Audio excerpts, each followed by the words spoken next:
Welcome to the Happy Bones, Happy Life podcast. I'm Margie Bissinger, a physical therapist and integrative health coach, and I am your host and guide on our journey to discover the keys to stronger bones, more happiness, and the secrets to live your best life ever. From nutrition to stress, from exercise to happiness, you will gain revolutionary insights from our leading experts. It is time for you to discover the health and happiness you deserve. Hey, Margie here. Are you ready to learn some tools that can help you increase your resilience and happiness even during these challenging times? Well, if the answer is yes, then you're in the right place.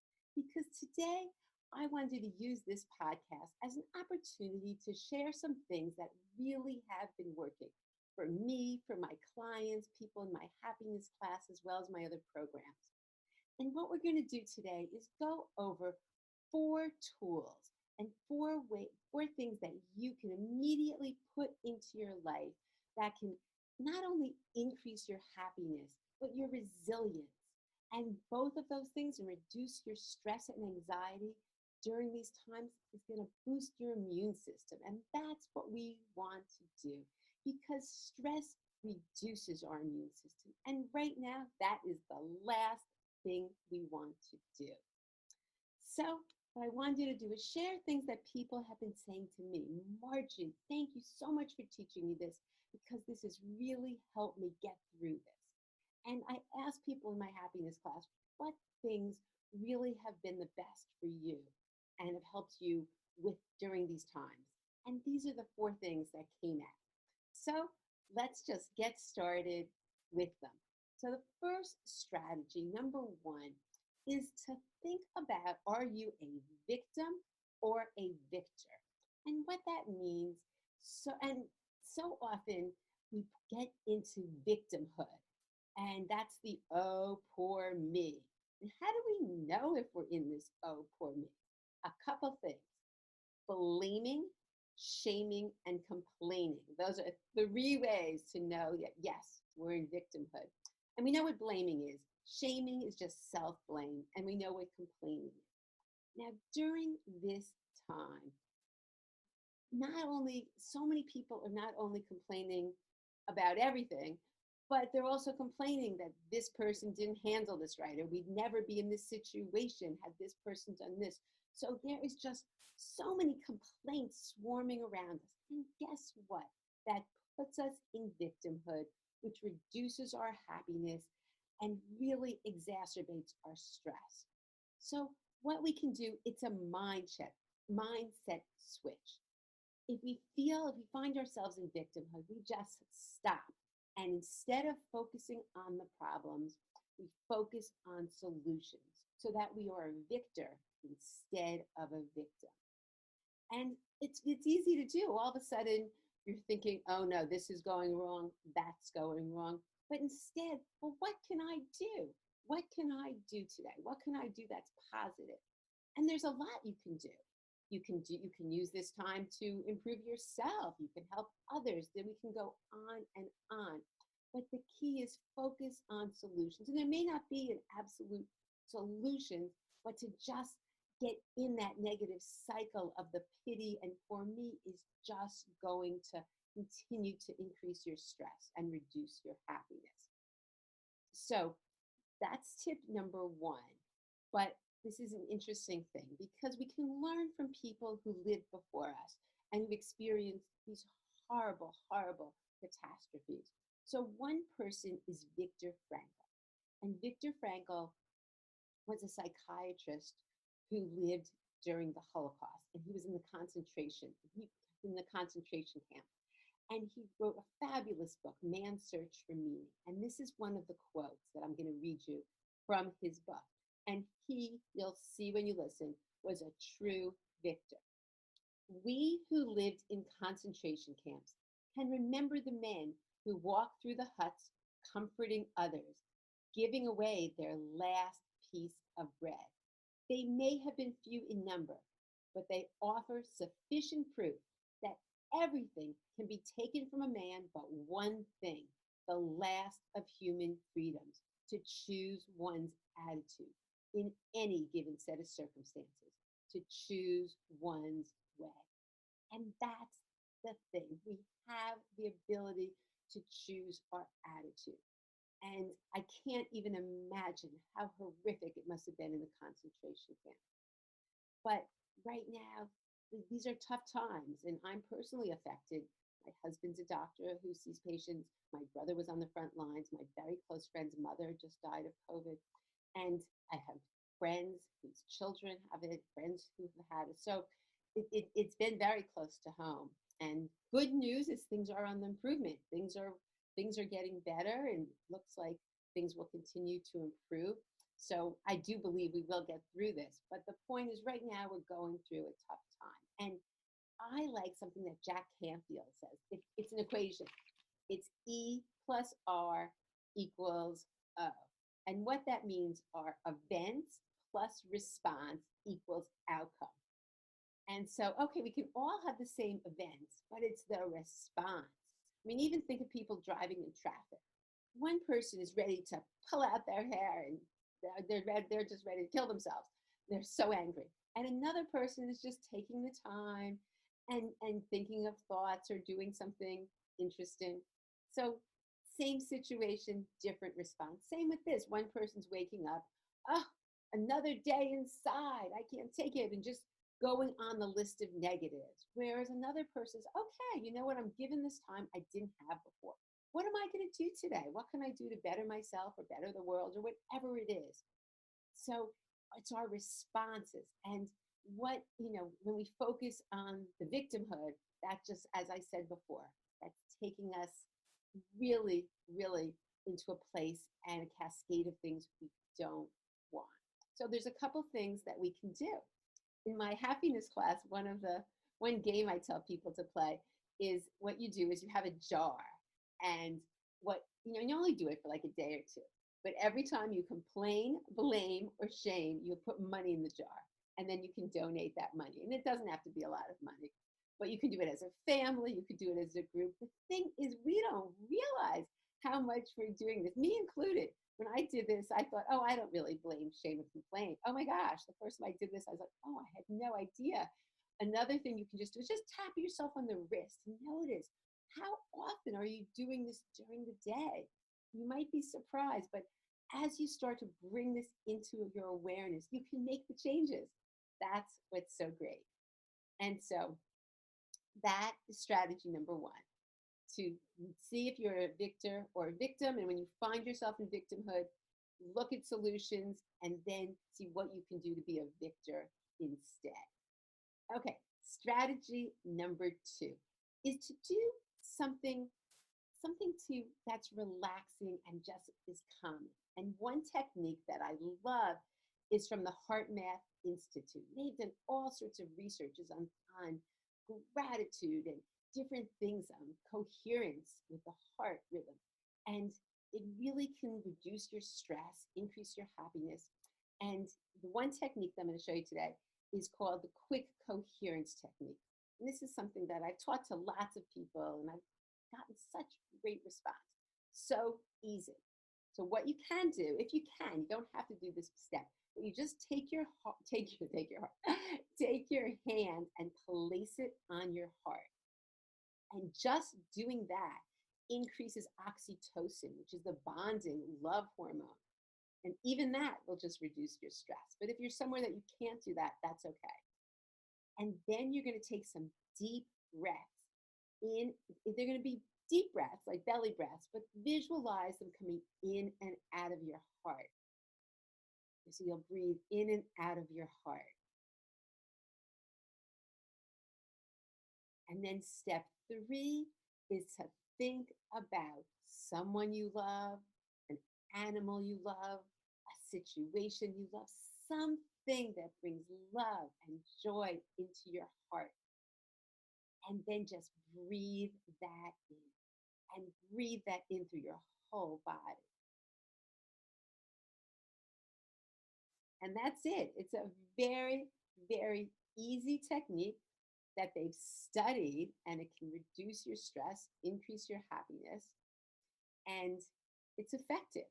And the thing is, if you just do it once, yes, it might feel good, but if you start making it a habit, then your body will get used to it. That even just putting your hands on your heart, or the minute you start, you'll just snap into the relaxation mode, which is the opposite of the stress response. And the stress response, we really don't want to be there. Yes, stress sometimes in times of danger, it's there to protect us and it's good. So we need that. But the problem is in our society, stress is everywhere and the body doesn't know if it's real or it's perceived. The same thing happens. And as I said earlier, stress reduces our immune system. And right now, we want ourselves to be as strong and resilient as we possibly can. Plus, it's a much better way to live. So I highly recommend this technique. And when should you do it? Well, yes, you can wait until you're feeling a little stressed. That does help. It will certainly be better than just letting yourself be absorbed with the stress. But it's even better to do it preventatively throughout the day. So I like a concept called micropause, and even 30 seconds of a micropause. And that name was coined from an acupuncturist I know, Jason Neff. And I just loved it, the 30-second micropause. So even, it can be longer, but even for 30 seconds, just to think about, to do this will make a difference. It stops that stress response from taking over. So ideally, if you can 6 times a day do a 30-second micropause, that would be amazing. Think about that, only 3 minutes. And if this doesn't resonate with you, even some deep breathing or even some visualizing of something that's calming and inward to you, all of that will work well. But one time that I think is great to do it, because here's the thing, they've studied habits, and when you ask somebody to do something, you say, oh, I'm going to do this. It's much more likely that you'll do it if you tie it into something you're already doing. So, I tell people, whether it's your morning break or after you get off the phone or after you decide or after you, whatever it is, certain routines. But one thing I love is before you eat. And think about traditional societies. They all have rituals where they relax, whether they say prayers, whatever they do, so that they're calm. They're calm and relaxed before they eat. And the reason this is so important is because if we're in a stress mode and we're shoving our food down, the body thinks we're stressed. And guess what? It shuts down digestion. It activates the sympathetic nervous system, which is our fight or flight, which is having us run from the tiger. But what we need for our digestion is the parasympathetic nervous system, which is rest and digest. And so by just doing some breathing, by doing this quick coherence technique, we will relax and activate that. And then we'll have much better digestion. So, which is so important to every aspect of our health. And most people don't realize that. So one time I really recommend doing this is right before you eat. Or if this you don't want to do, something with just even taking some rest before you eat. All right, so that's strategy number 2. Strategy number 3 is actually my favorite because it's so much fun. And what it is wishing positive thoughts and happiness and good things to others. And interestingly, there was a study done at Iowa State University. And what they did, they had the college students walk around a building for 12 minutes, and they divided them into 4 groups. So there was a group who basically they wished that the other person be happy. I wish you to be happy. And they walked around wishing happiness to every person they saw. And they were told to really feel it from the heart, to really wish that that person be happy. That was group 1. Group 2 was to look at each person and see how they might be connected, whether they're taking similar classes, whether they have similar feelings and thoughts. Group 3 was to look at each person and think, how were they better off than that person? And group 4 was the control group, who was just supposed to look superficially. what is that person's clothes are like, or their makeup, that kind of thing. And so then they did all sorts of measurements afterwards. And what did they find out? They found out that the group who wished happiness to others had reduced anxiety, increased happiness, increased empathy, increased connectiveness. The other group who just was thinking, how could they be connected to others, showed increased connectiveness and increased empathy. The other group, the control group, didn't show any improvement. And the group that was thinking how they were better off didn't show any improvement. And that was interesting because sometimes there was some research that showed that when you think you're better off than people, you feel better, but that wasn't the case at all with this. But how interesting, just by wishing, they didn't say anything, just in their mind, thinking positive thoughts and wishing that on others made people happier. So I call this technique the HPH technique. And that's my own words because that's what I wish to others. And HPH stands for health, prosperity, and happiness. And when you wish that to others, when you send it out, you don't say anything, just you can wish whatever you want, any positive thought. But that's just one I do. When you're sending this out to others, it just makes you feel so great. And don't take my word for this, try it. So I send it out, I'll be riding my bicycle and I'll be HPH to you, HPH to you. I've been doing this for years and it's such a win-win situation. And I know one day my husband and I were in the hospital and we were just walking in the hospital visiting someone and we're in the hall and people just didn't seem very happy. And we're sending out HPH and all of a sudden smiles are coming. It's really quite amazing because I honestly believe people feel this. And this is the one that so many people said, Margie, I can't even get over it. I love that technique. It's really been helping me during this time and it really just perks up my spirits. So you can wish anything you want. I oftentimes also, because sometimes we're feeling we have no control. So I also send out white light and positive thoughts and healing vibes to people. And I send that right now. I'm sending it to all the people who are suffering, who are sick. I send it out to the healthcare workers. I send it out to the people in the hospital who are cleaning the floors. I send people at the supermarket, everyone. But again, you choose and try this out. It's really amazing. I know, I mean, this is sort of a crazy story, but I'll share it. I was flying to Chicago, my husband and I, and our flight on the return flight was later than we wanted. So we wanted to just change flights. And as most people know, that there's an expense. It's not that easy. You have to pay a change fee. And so when we got to Chicago, we were asking the man, and I'm sending him all sorts of HPH, not because I wanted to change my flight, but just because that's what I do. And all of a sudden he looks at me and says, you know what? No charge for you. But this happens all the time. It's just interesting. I think people feel this good feeling. And I also use it as a physical therapist. And it's a great tool to use when you're confronted with negativity. It's contagious. Other people's emotions are contagious to you. So when negativity, when you're around someone and they're so negative, if you send out all this positivity, and I like to send out white light or happiness, whatever it is, all of a sudden it depends because usually it's what's stronger.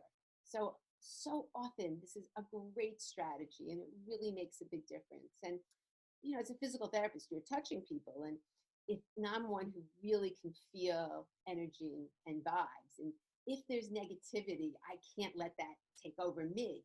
So I send out the positivity. And if I absolutely have to, I'll make a shield. But this is just a great technique as well to handle negativity. So try whatever you like to call it, whatever you want to send out, and then please report back to me because it's such a win-win. And not only do you feel better, but you're sending out good vibes to the world. And I think that everybody feels that.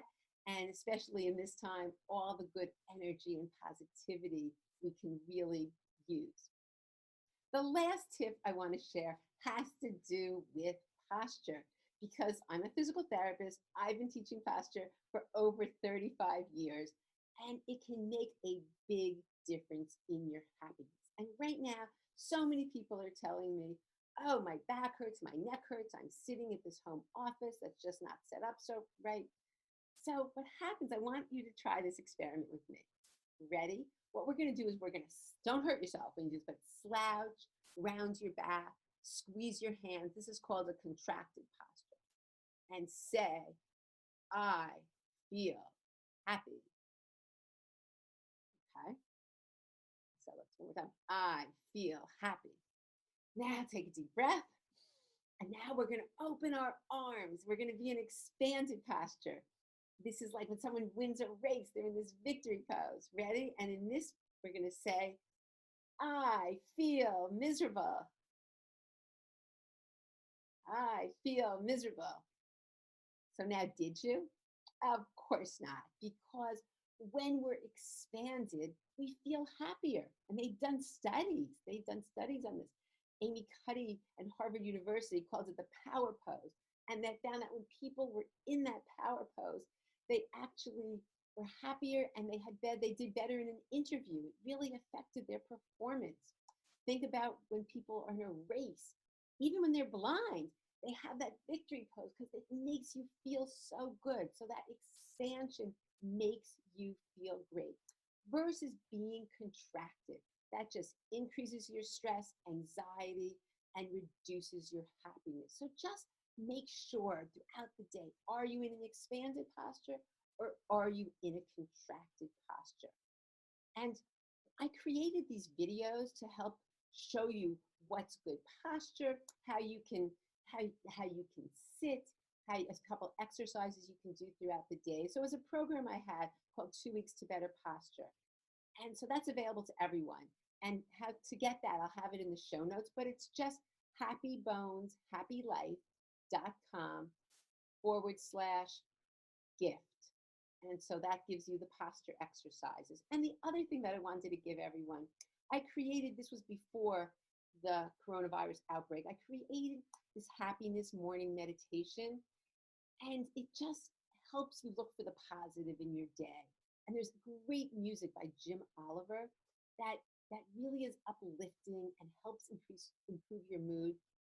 And so I just highly recommend listening to it and seeing if it resonates with you. So that's, and as well as with those gifts, I created also a 7-day happiness habits journal that just goes through 7 different habits, and you can try them and see if they work for you. Because my goal right now is just to help as many people as possible in any way that I can, because it's tough. And when we all do what we can do to help each other, it's just going to make the world a better place.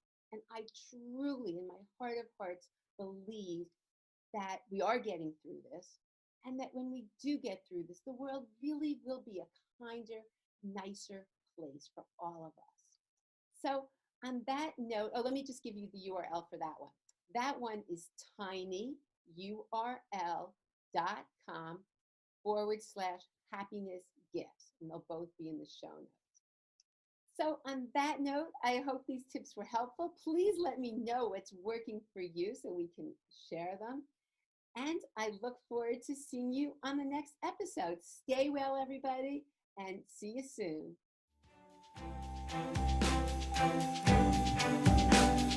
Thank you for listening to this episode of the Happy Bones, Happy Life podcast.